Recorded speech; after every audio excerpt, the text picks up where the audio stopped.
many boards. But I was that kind of the board because I always talk about finance, right? That's very important, right? The funds, but we say God will provide. So today I'm actually going to speak about Caring for Life. So that is our URL, our website, caringforlifesg.org. Next one, very quick one. Oh yes, how did we start? Okay. Caring for Life, our vision was actually to establish a community approach to early suicide ideation, community identification and care. And we have certain initiatives, and that includes developing an entire curriculum. Right? And this is actually how we started. We actually started by praying. In 2003, I'm a psychiatrist from Hope Ridge Hospital, and basically, I give talks. I went to the polyclinic that time, 2013, and give talks to doctors. During lunchtime, like very much like this, you know. So we organize a lunch talk, the doctors are there, the nurses are there, and I get to talk on suicide, a cry for help. Suicide and cry for help. That was 2013.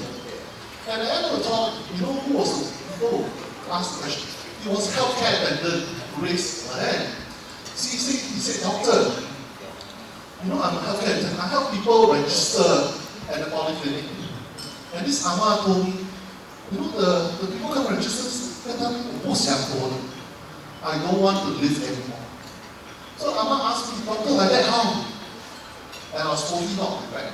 But in fact, besides to train nurses, to train doctors, I also prepared to train my Amma, the healthcare attendant, who tended to people.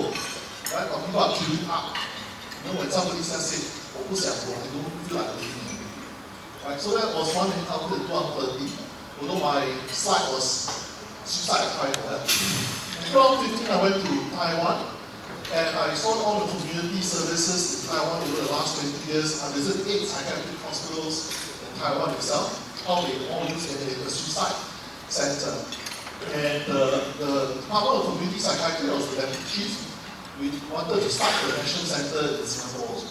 We kind of work with the ministry. We work with the suicide experts in Singapore. But that one also didn't quite work out. What happened was 2018. I think Sally, where's Sally? I think he's around. Outside. Oh, she's outside, okay. So Sally, you asked me out for lunch. I said, okay. Sally, you asked me out for lunch, must be a lot of things to do. There ain't no such thing as a free lunch. Except here, Master Cindy very generous. A lot of free things here, right? Okay, because of sponsors, promises. Okay, let's take more promises. Okay. Anyway, Sally asked me out for lunch, and basically, she's actually now with another agency, thinking of starting something new. And we meet together and pray. And one of the things that came out was actually about this suicide ideation. And it came out from a lunch.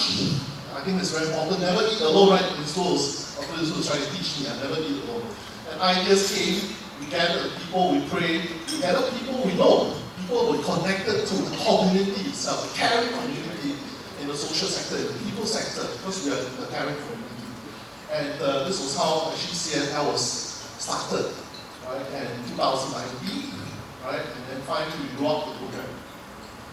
So this is our board and the founding members. So Mr. Keith Chua is our founding member, and also Mr. Xie Fu Hua from Linjai.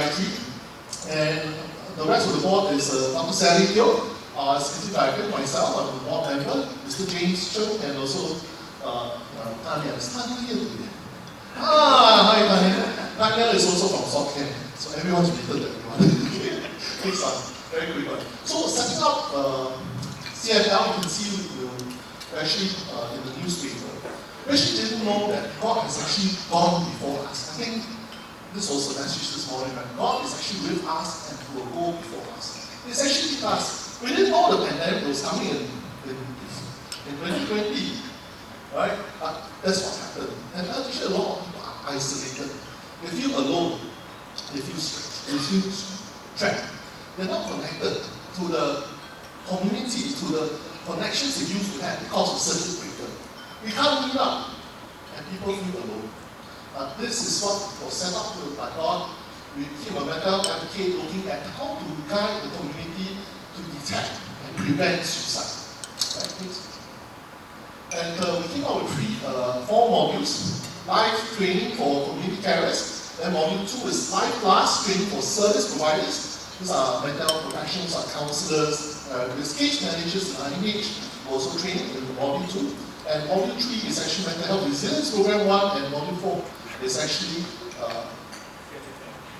this resilience 2. And very quickly, I think we want to do it skill-based. So it's not very didactic, a lot is through videos. It's a series of videos that actually helps people be aware, hey, could your friend, could your neighbor, could somebody you meet on the passerby who's just providing something, or look a bit down, could he actually be having suicide ideation?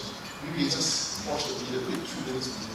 This is about fraud for that. Even with the circuit breaker in September 20, we actually started the program. We've done so for the last 2 years. And we have actually trained more than 1,300 participants in the first module, which is actually what you saw in the videos. Basically, it's a half-a-day module where you actually learn, right? Not the idea, but how do you practice and you demonstrate the skill of asking about suicide ideation, right? Okay, this one. And we have the live class training for service providers. Like I mentioned, IMH case manager, touch care line team, the Anglican Care Center in Hougang, AIC case management team also came, and Jamia Halfway House. Right? So this was, and of course we have module 3 and 4 is on resilience, and this is actually a group training, suicide loss survivors and suicide attempt survivors. Right? Next one. Okay, so we have surveys, and is this effective? And taking the feedback over the last 2 years, we refine the program, we look at the processes again, and a lot of people want more practice and more skill practice. And this is actually what they actually said, 99.7% said they really use the live training to engage somebody with suicide ideation. They feel confident, they feel competent after the training. I think that's the most important thing. Because it's not didactic, but really you have to practice in front of the trainer. It's like, and these are some Straits Times articles. This just came out earlier this year, and you can go and see Straits Times itself. I find this a wonderful lady. She's one of our trainee, and became and actually is a Grab Gojek driver, and through just driving a taxi, right, actually pick up people who actually have suicide ideation. Because some people may look despondent, some people may be crying, right? So go check the drivers. So that gives us an idea that we need to work with the taxi companies because they fetch people around. We need to work with the hotel people and so on and so forth. I think this work is not, this is really, we can't do it without concept, right? And this is a report also in the media by Antia, who's a good friend also. But I think really is we want to actually have more training for the community, for community carers. So like, my goal is really back to the healthcare auntie, the healthcare attendant who came up to me and said, "Doctor, what to do?" You know, when I just hear somebody say they don't feel like living. Could I train the healthcare? Because I myself don't know, but with this project, with this community, with this module, with this curriculum, we can. So we hope to reach out to the churches, and these are all the different people who have been trained, the banks, SG family, right? Also we did training the SG5 family with Carol, SOA Institute from Bible Society, and also of course we have public run with the CCs and the grassroots leaders also. Next one. And so finally, I think we have a booth. Feel free I think tonight we also have a booth, right? Or don't have. But tomorrow we'll be here again in the booth. And feel free to actually contact us. Alex, the email is alexyo@caringforlife sg.org. Right, thank you so much. Thank you.